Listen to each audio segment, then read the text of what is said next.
Assalamu алейкум туугандар. Мен бүгүн сиздерге редуктор менен мотор жөнүндө айтып бергим келип турат. Мисалы үчүн көп суроолор болуп атат азыр бизге.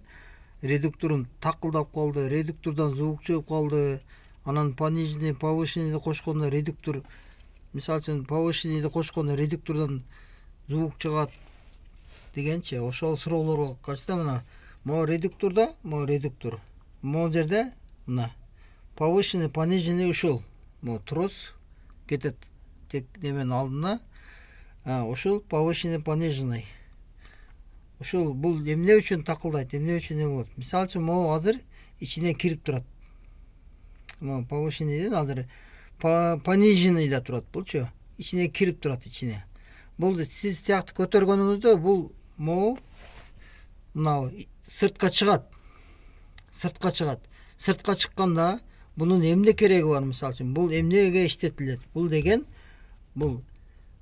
жанагы немени кошкондо могу дөңгөлөктөр кошулат. Мисалы үчүн сиз ооржук кылдыңыз, жерден чыга албай калдыңыз, же бир ылайга тыгылып калдыңыз, башка болдуңуз, токтотуп туруп, анан мынабы повышенныйды кошот.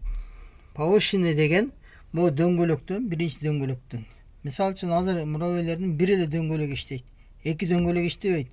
Бул азыр пониженныйда турат, түшүп турат, ичине кирип турат. Муну мисалы үчүн кошконуңуздарда, могу дөңгөлөк бир дөңгөлөк иштеп турган, экинчи дөңгөлөк кошулат ошондо. Эки дөңгөлөк бирденеге айланат. Анан муну постоянно иштеткенге болбойт.